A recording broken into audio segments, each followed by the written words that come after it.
Hey, thanks for watching, everyone. I'll be back tomorrow night. Don Lemon Tonight starts right now. Hey, Don Lemon. Hey, how are you? We'll see you tomorrow night. Great job tonight, Laura Coates. Thanks very much. Bye. This is Don Lemon Tonight.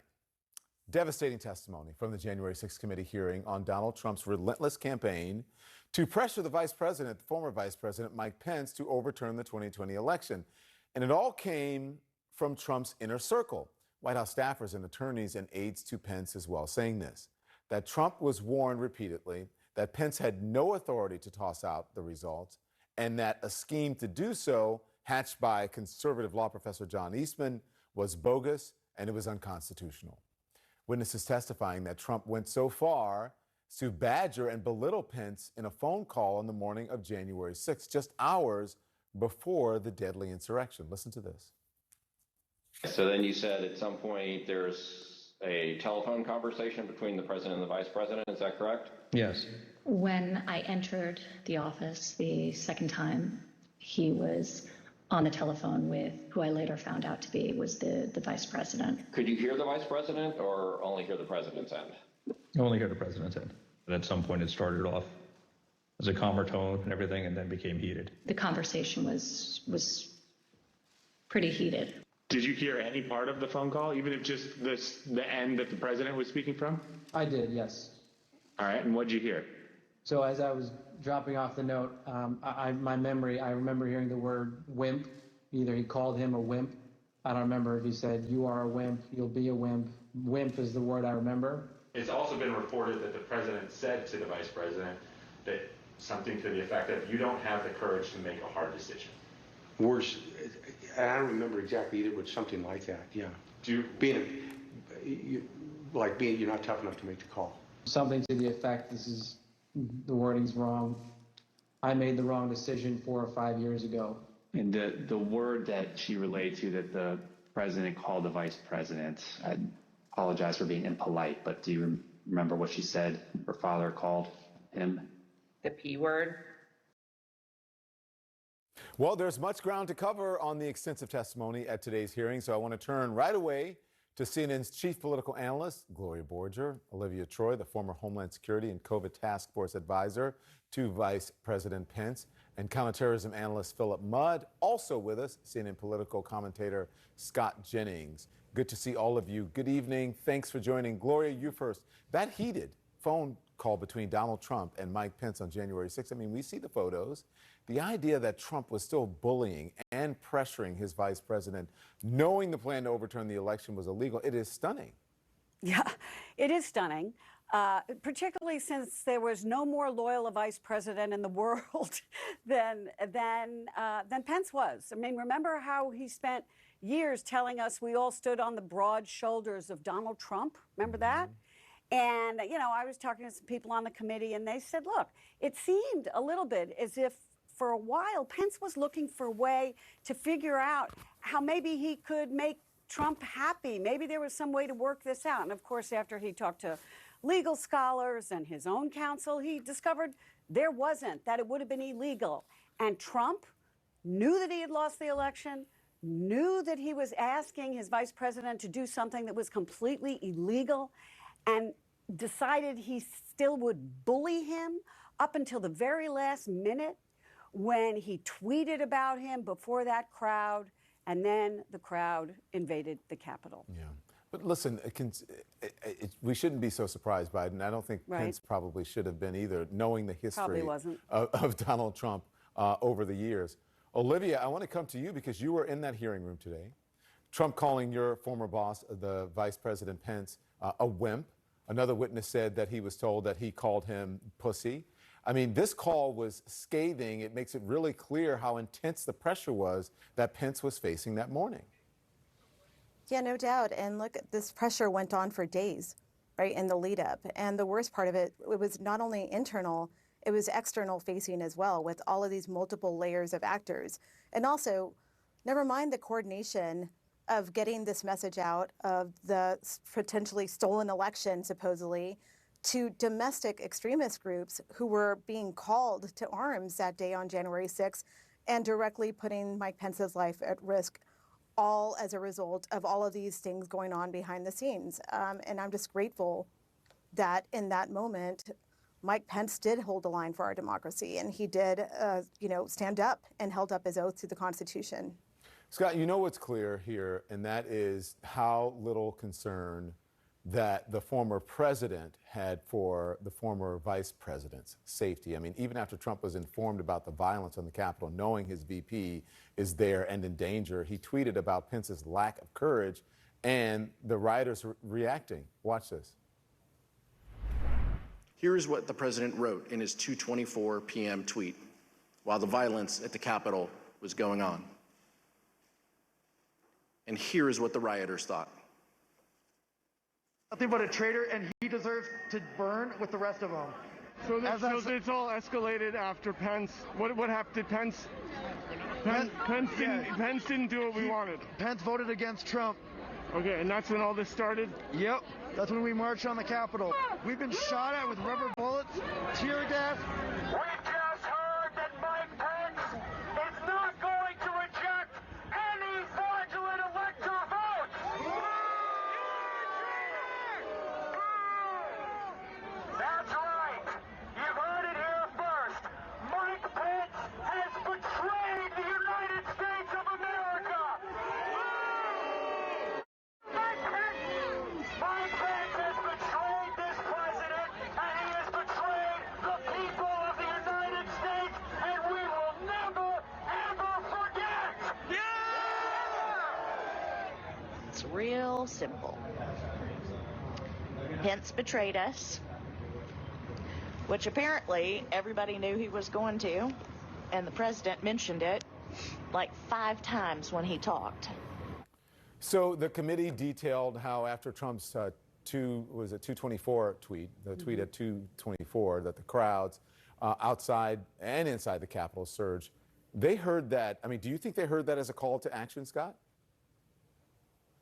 Well, of course. I mean, listen to their own words. And the mob had already been whipped into a frenzy to some degree, and then that amped it up even further. And one of the things I was struck by today was that the mob got within 40 feet of the vice president. I mean, we're darn lucky that something worse didn't happen, and it was already a bad enough day. You know, Don, I've been thinking about the politics of this, of course, as a political commentator. And, as we get into 2024, Donald Trump's going to run, Mike Pence is going to run, other people are going to run.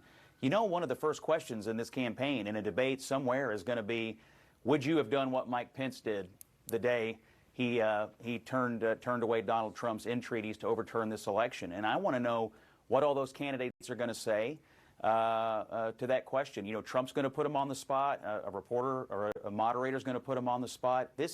What we learned about today and what Mike Pence did is going to be one of the central questions for all these candidates as they ramp up their own campaigns in 24. So today, to me, was seminal for a number of reasons, not the least of which is how folks are going to deal with it as they seek the White House themselves. Wait, hold on. Trump's going to put who on the spot?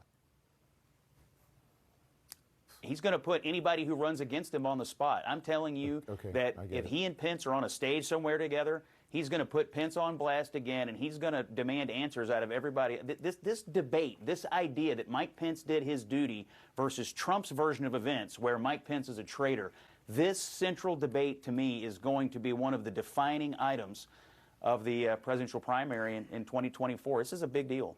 Is he going to want to bring that up? I mean, well, I guess so. It is his election lies. But it's go on, already Gloria, playing sorry. out. I'm just going to say it's already playing out in congressional races Yeah. and Senate races, primaries. I mean, that has been the question. Do you believe the election was rigged? Do you believe Mike Pence was wrong? It's starting already, and it'll continue. Yeah. So speaking of the vice president, and Scott mentioned this, Phil, that Pence was just 40 feet from the mob. They got, of those Trump supporters, they got within 40 feet of the vice president. We also learned today that an FBI informant from the Proud Boys said that the group would have killed Mike Pence.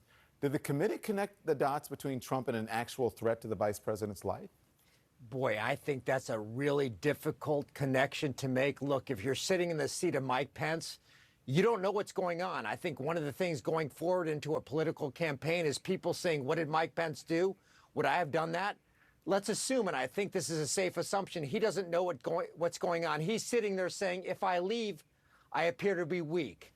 I appear to be setting up my boss, that is the president, to say, I left when there was a critical decision going on in the Congress that I was a party to.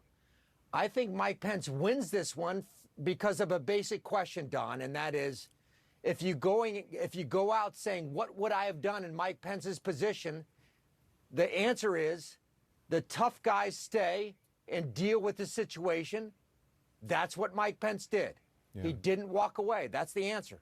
But Olivia, listen, Mike Pence did the right thing. Give credit where credit is due. But I mean, has the bar become so low now where someone who does their constitutional duty is now being lauded as doing something that was extraordinarily great? That's what the vice president was supposed to do. That's his job.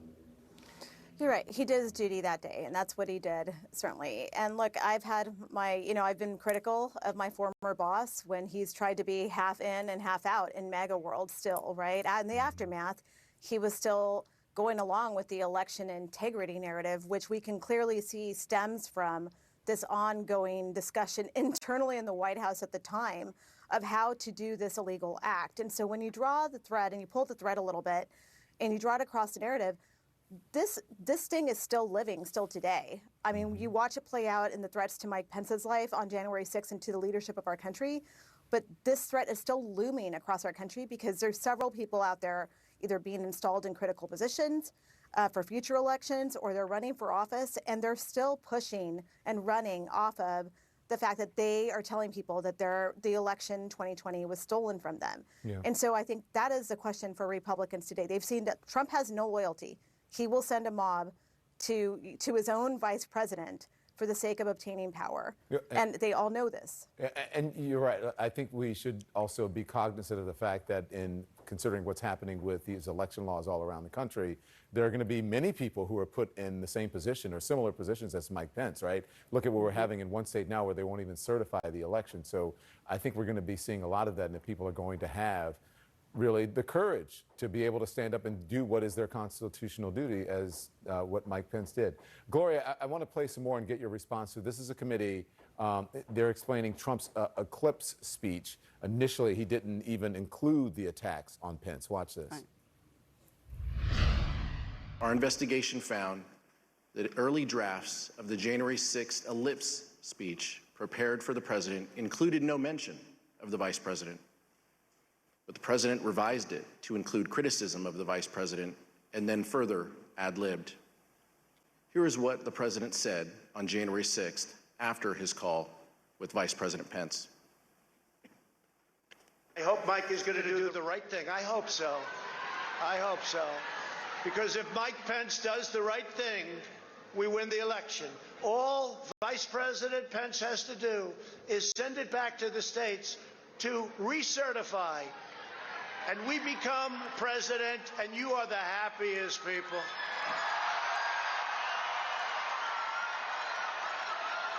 And I just spoke to Mike. I said, Mike, that doesn't take courage.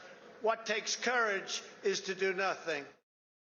I said eclipse. I should have said ellipse, but it was a total eclipse of democracy that day, an attempt at least. So he kept attacking Pence beyond what we just heard. I mean, he was not going to be told no. Stop. Yeah. He couldn't stop. And first of all, he already knew what Pence was going to do. He was standing there saying to his supporters, well, gee, I hope Mike Pence does the right thing. He knew Mike Pence was going to certify the election.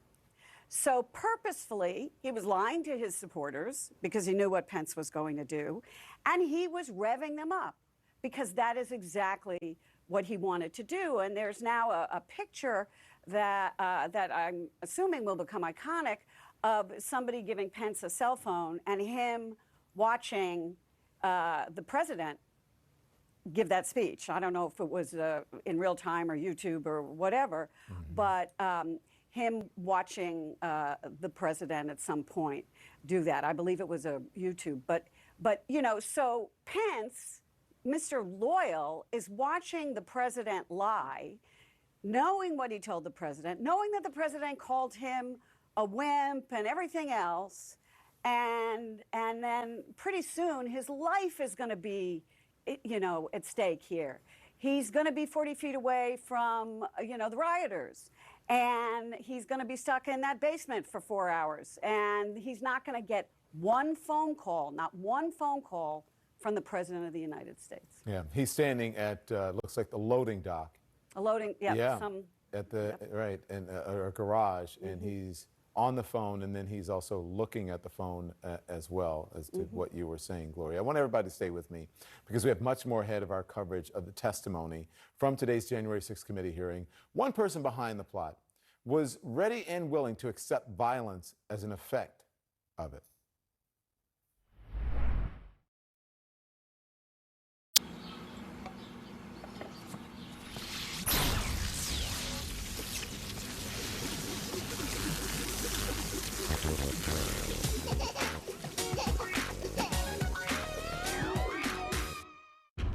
What happens when performance meets power?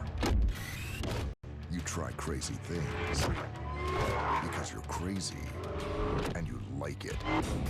You get bigger, badder. So we're back and we're talking about the testimony at the January 6th hearing. It could not have been more direct. Trump knew the plan to overturn the 2020 election was illegal, but he pressured Mike Pence to do it anyway. So Gloria's back with me, Olivia, Scott, and Philip as well. Philip, let's start with you, and I want to play this for you. This is some of the tape testimony from the Trump White House attorney, Eric Hirschman. He says that John Eastman was willing to tolerate violence to overturn the election. Watch. He said, you're going to turn around and tell 78 plus million people in this country that your theory is this is how you're going to invalidate their votes because you think the election was stolen?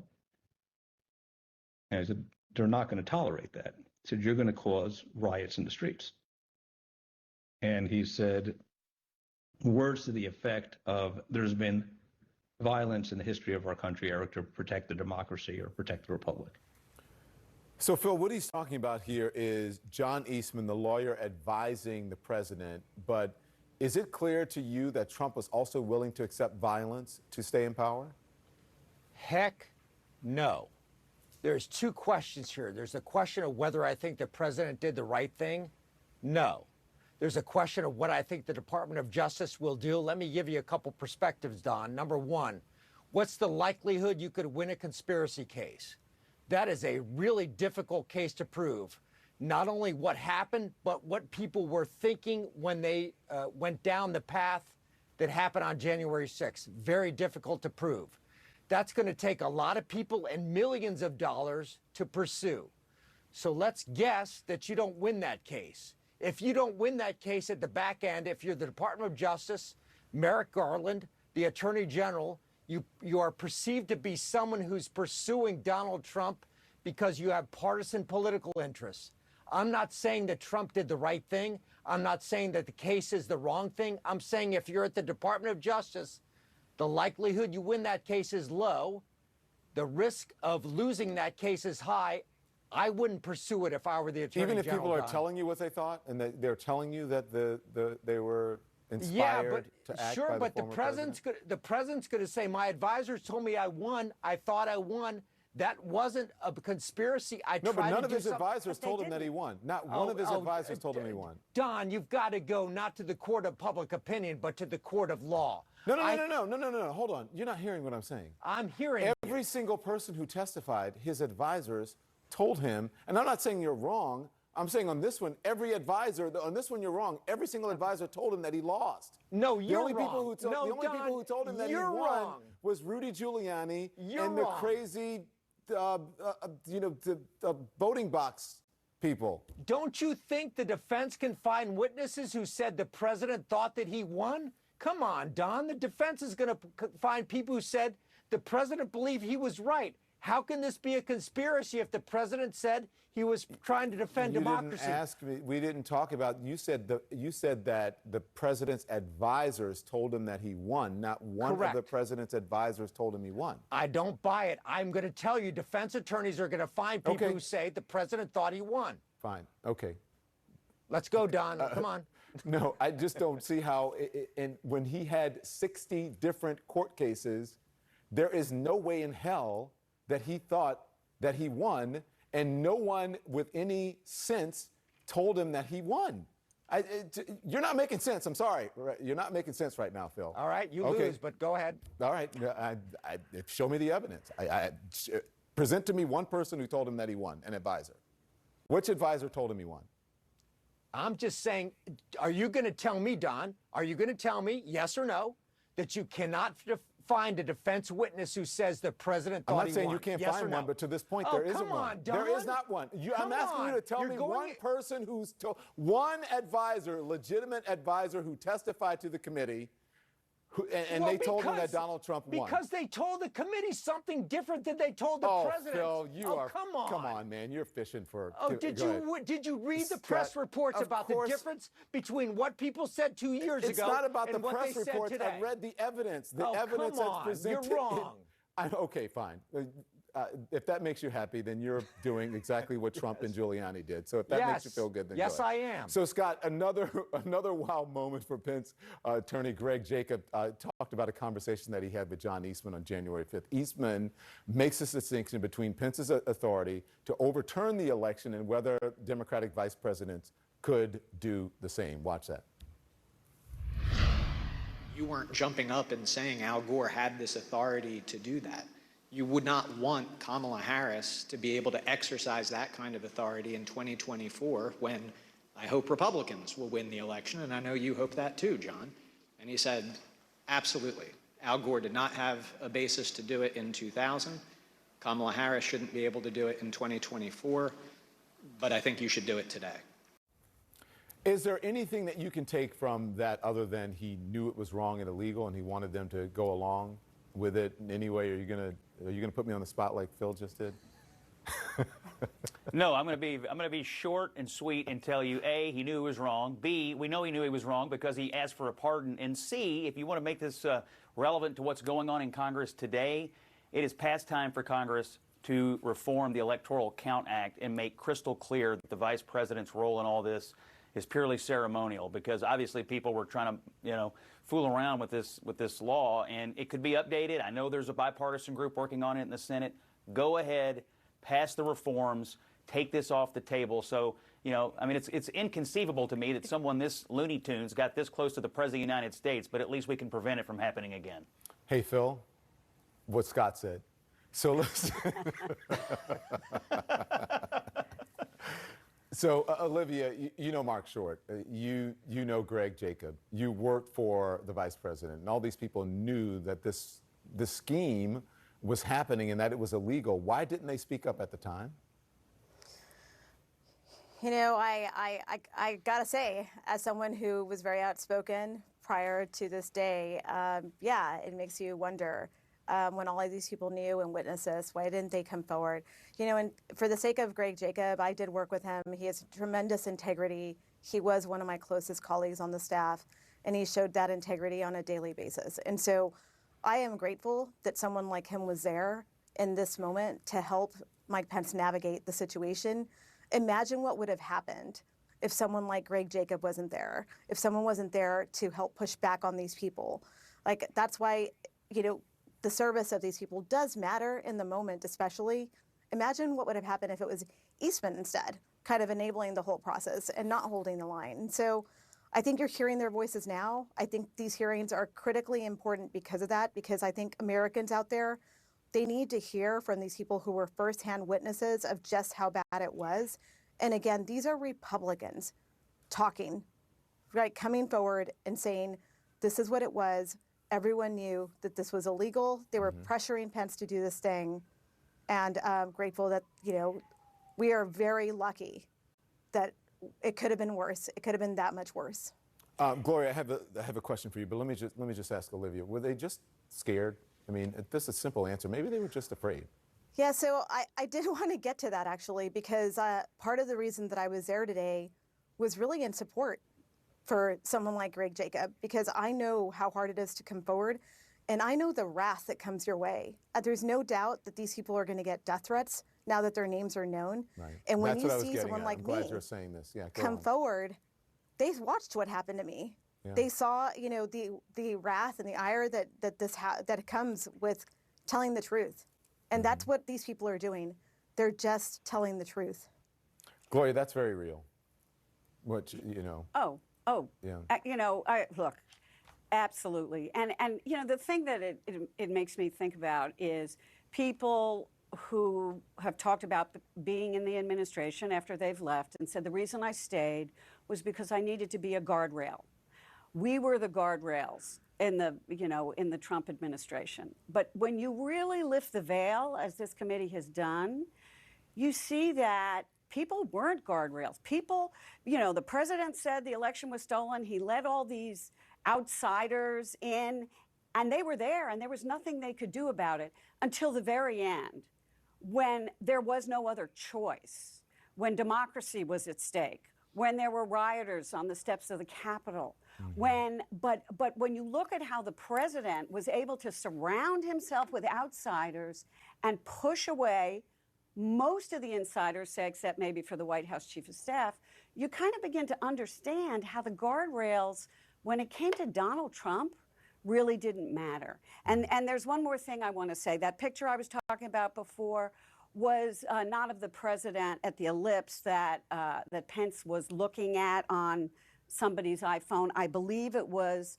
Pence in that secure location, looking at someone's iPhone, watching the president praise the rioters on the video that he did. Got it. And can you imagine, there is the picture, that's right. Can you imagine being the vice president hiding in the Capitol while the president is out there on a video praising the rioters? And I think you could see it on the woman's face standing next to him, presumably a staffer. It's just kind of a remarkable Shakespearean moment that the man that he had supported entirely was suddenly out there praising the people who said they wanted to kill him. Yeah. Yep. I believe that's actually Pence's daughter too, which is it? which I'm is sorry. That's striking. It's such a heartbreaking photo to see. Is that Pence's daughter? Thank you. I think that's Charlotte. Yeah. Is that Charlotte? Well, thank you all. And Scott, you see, I don't just fight with you. I fight with Phil as well. So you got off easy tonight. Don't ever fight with me again. You and I are in harmony. Thank you, guys. I really appreciate it. I'll see you soon. Thanks. Thank you. The committee laying out Trump's pressure campaign to get Pence to overturn the election. But is any of it actually criminal? That's next.